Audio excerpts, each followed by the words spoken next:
అమరావతి పైన ఎన్నాళ్ళు ఈ బురద రాజకీయాలు, ఎన్నాళ్ళు ఈ వాన రాజకీయాలు అని ఒక టీడీపీ యూట్యూబ్ ఛానల్ విశ్లేషకుడు వైఎస్ఆర్‌సీపీ పార్టీ మీద మాట్లాడడం జరిగింది.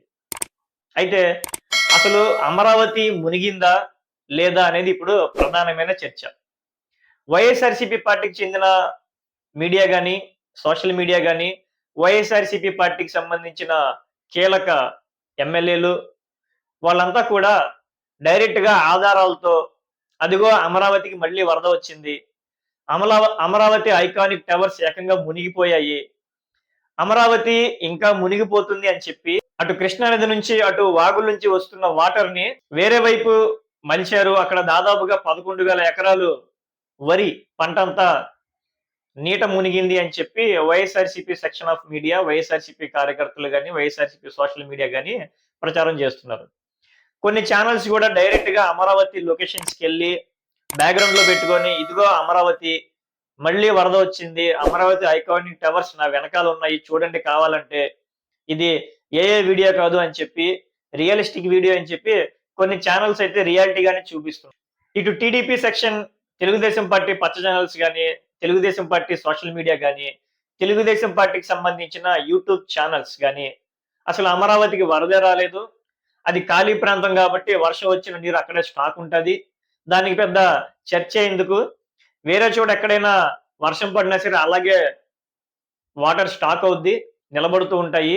దానికి వైఎస్ఆర్‌సీపీ బురద రాజకీయాలు చేస్తున్నారు. అమరావతికి ఎప్పటినుంచో వైఎస్ఆర్‌సీపీ అగెయిన్స్ట్‌గా ఉంది అని చెప్పి ఈ section of media Telugu Desam party పచ్చ మీడియా గాని, పచ్చ ఛానెల్స్ గాని వాళ్ళ వాదన. సో ఇక్కడ కన్‌క్లూజన్ ఏం చేయాలి అంటే వైఎస్ఆర్‌సీపీ చెప్పే ఎవిడెన్సెస్‌కి ప్రూఫ్స్‌తో పాటు ఫోటోస్, వీడియోస్, రియల్ వీడియోస్ గూడా వైఎస్ఆర్‌సీపీ పార్టీకి సంబంధించిన యూట్యూబ్ ఛానెల్స్ గాని, ఇంకా ఇతర ఛానెల్స్ గాని చూపిస్తున్నాయి. ఇటువైపేమో టీడీపీ ఛానెల్స్ ఏమో లేదు మీరు చూపించేదంతా అవాస్తవము. అమరావతి బాగానే ఉంది. వరద రాలేదు. అన్న వాటర్ స్టాక్ అవుతది. అందులో పెద్ద విషయం ఏముంది? వాటర్ స్టాక్ అయిన వాటర్‌ని లిఫ్టింగ్ ద్వారా వాటర్‌ని పంపించేస్తున్నారు కదా! చాలా ప్లాన్స్ ఉన్నాయి అని చెప్పి వాళ్ళ వాదన. సో ఈ ఇద్దరి వాదనల్ని కట్టడి చేయాలి అంటే సీబీఎన్ గారికి ఒక ఆంధ్ర నివాసిగా నా చిన్న సలహా. సీబీఎన్ గారు ఏం చేయాలంటే అటు వైఎస్ఆర్‌సీపీ పార్టీ గాని, అటు వామపక్షాలు గాని, సిపిఐ, సిపిఎం, కాంగ్రెస్ ఇంక ఎవరైతే అమరావతి గురించి మాట్లాడుతున్నారో, అమరావతికి వరదొచ్చింది, అమరావతి మునిగిపోయింది అని చెప్పి మాట్లాడుతున్నారో, వీళ్ళందరినీ మీరు అమరావతి లొకేషన్ ఎక్కడైతే ఉందో, అమరావతి లొకేషన్ నుంచి సీబీఎన్ గారు నివాసం ఉండేది మహా అయితే ఒక 20 మినిట్స్ జర్నీ అనుకుంటా. సో సీబీఎన్ గారు అఖిలపక్ష సమావేశం లాంటిది గాని, వామపక్షాలందరికీ ఒక పిలుపు ఇచ్చి, అమరావతి లొకేషన్ దగ్గర, ఐకానిక్ టవర్స్ దగ్గర ఎక్కడైనా సరే ఒక వామపక్ష సమావేశం ఏర్పరిచి, ఇదిగోండి అమరావతి నేను కడుతున్నాను. అమరావతి బాగానే ఉంది. ఎటువంటి ప్రాబ్లమ్ లేదు. ఐకానిక్ టవర్స్ మునగలేదు. కృష్ణానది నుంచి అటు వాగుల నుంచి వస్తున్న వాటర్ అంతా కూడా నేను లిఫ్ట్ చేసి ఒకవైపు పంపిస్తున్నాను. అమరావతి మీద మీరు అందరూ నమ్మకం పెట్టుకోవచ్చు అని చెప్పి భరోసా ఎందుకు ఇవ్వటం లేదు అనేది నా పాయింట్ ఇక్కడ. సీబీఎన్ గారు గనక నేను చెప్పిన సలహాని తీసుకుంటే ఏదైతే వైఎస్ఆర్‌సీపీ పార్టీ గాని, ఇతర వామపక్షాలు గాని అమరావతి మీద ఏదైతే వాళ్ళు చూసినది రియాలిటీగా ప్రచారం చేస్తున్నారో అది ఫేక్ ప్రచారం అని చెప్పి మీరు డైరెక్ట్‌గా నిరూపించే అవకాశం ఇప్పుడు కూటమి ప్రభుత్వానికి చాలా ఛాన్స్ అయితే ఉంది.